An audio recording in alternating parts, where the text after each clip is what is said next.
Unified 911, anong matutulong namin sa'yo? Anya ti maitulong mi ken kapo. Anong may tatabang ko sa imo? Unsay akong ikatabang nimo? Ngini makadabang na misal ka no. Sa anumang wika o dialekto, may tulong na darating sa iyo.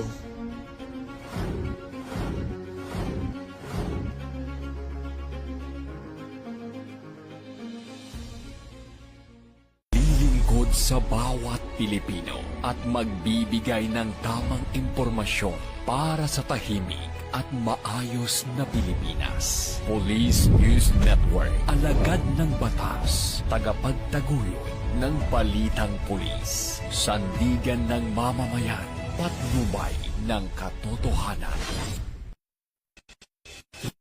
Kampo Krame, maghahatid ng pinakahuling kaganapan at nagbabagang balita. Ito ang PNN Police News Network.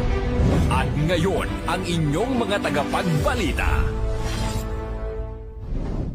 Magandang araw, bagong Pilipinas. Ako ang inyong alagad ng batas taga-taguyod ng Balitang Pulis, Patrolman Julius Sam Acad.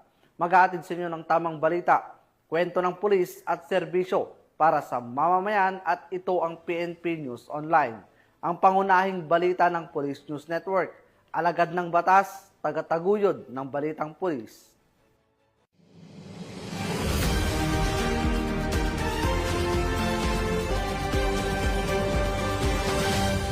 Narito ang mabalitang nakalap ng ating mga PNN correspondents mula Luzon, Visayas at Mindanao.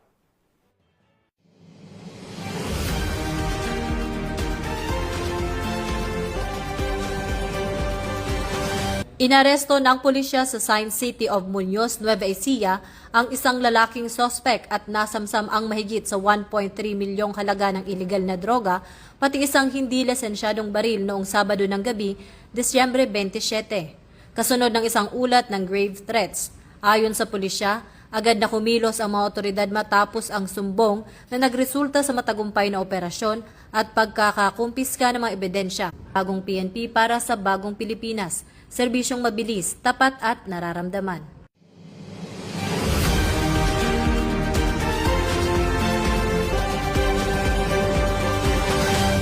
Pinaiigting ng Bohol Police Provincial Office ang mga hakbang sa seguridad kasabay ng pagdami ng lokal at dayuhang turista na bumibisita sa lalawigan ngayong mahabang bakasyon ng Pasko at Bagong Taon. Sa pamumuno ni Police Colonel Patricio C. Digay Jr., Provincial Director, layunin ng PNP Bohol na masiguro ang kaligtasan at kaayusan sa buong probinsya sa gitna ng peak travel season. Sa pamamagitan ng Bohol Tourist Police Unit na pinamumunuan ni Police Captain Jenny C. Parcon, pinalakas ang implementasyon ng programang Bantay Turista. Nakatuon ito sa mas mataas na police visibility at maagap na pagbibigay tulong sa mga pangunahing destinasyong panturista. Nag-deploy ang PNP Bohol ng mga unipormadong police at tourist police personnel sa mga beach, resort, pantalan, paliparan, heritage sites at iba pang mataong lugar. Kabilang sa kanang tungkulin ang pagpigil sa anumang kriminal na aktibidad, mabilis sa pagtugon sa mga insidente at pagtulong sa mga turistang nangangailangan ng gabay o tulong. Ayon sa pamunuan ng Bohol Police Provincial Office, ang pinaigting na presensya ng kapulisan hindi lamang para sa seguridad kundi upang matiyak din na magiging maayos, ligtas at kaaya-aya ang pananatili ng mga bisita sa Bohol. Patuloy rin ang koordinasyon ng PNP sa lokal na pamahalaan at mapang force multipliers upang mapanatili ang kapayapaan at kaayusan sa buong lalawigan. Nanatiling matatag ang PNP Bohol sa kanilang adhikain na protektahan ng mga residente at turista. Pinagtitibay ang imahe ng Bohol bilang isang ligtas